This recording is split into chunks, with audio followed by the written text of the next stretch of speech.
خانم مریم رجوی، خامنه‌ای و رئیس جمهور جنایتکارش در برابر قیام مردم ایران برای سرنگونی رژیم به بنبست رسیدند.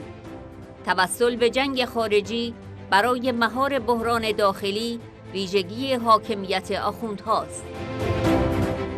در قلب بحران خاورمیانه یک واقعیت بزرگ قرار دارد. منشأ اصلی جنگ افروزی و تروریسم در منطقه تهران است.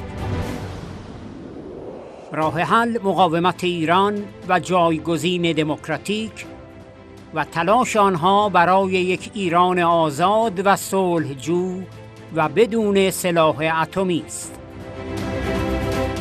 در طول سالها مبارزه با رژیم زنستیز آخوندی، ما به امر برابری زن و مرد جامه عمل پوشانده ایم.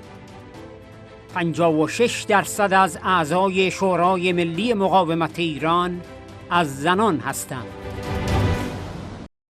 شورای مرکزی سازمان مجاهدین متشکل از 1000 زن، منبع امید و الهام بخش زنان ایران است. این یک دستاورد بزرگ است که تضمین برپایی یک جامعه پیشرفته با برابری زن و مرد در آینده ایران است.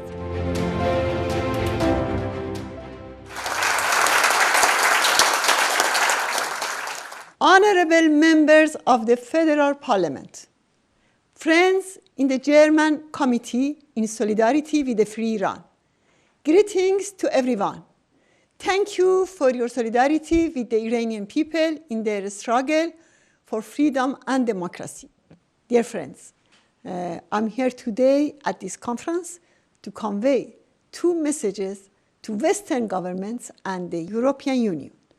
The first message highlights the need to address the crisis and tragic war in the Middle East by targeting the root cause, the religious dictatorship in Iran.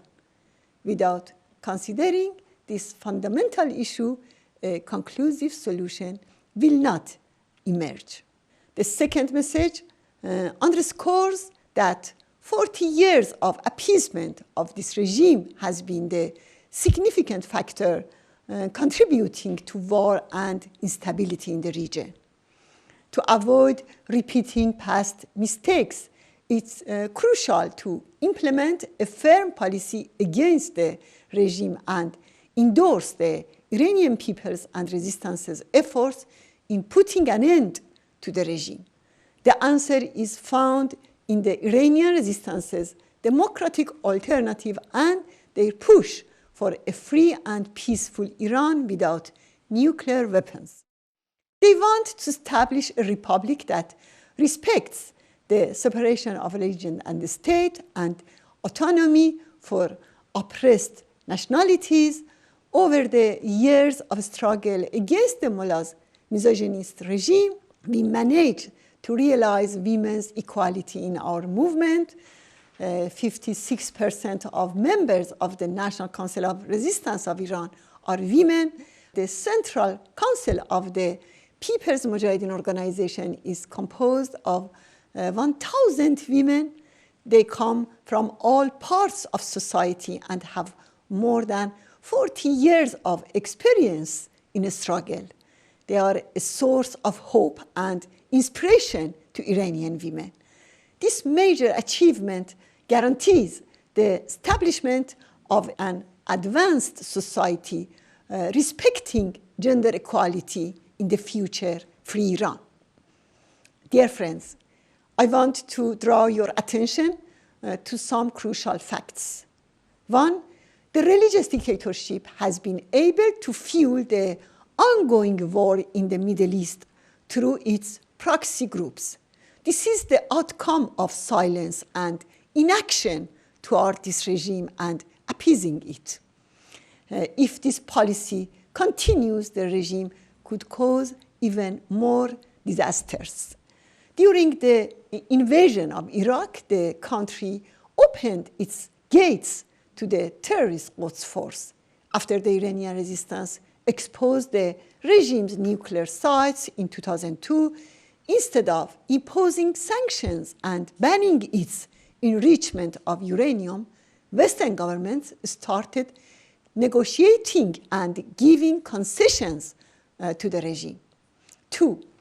Khamenei and his criminal president have reached a deadlock in the face of the Iranian people's uprising against the regime. So, to contain their internal crisis, they resort to external wars. This is a unique feature of this regime. In just 2 months since the Middle East conflict began, they have executed 230 prisoners in Iran.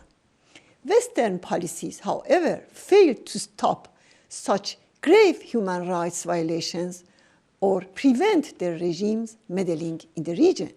Even they often aided the regime in practice. 3.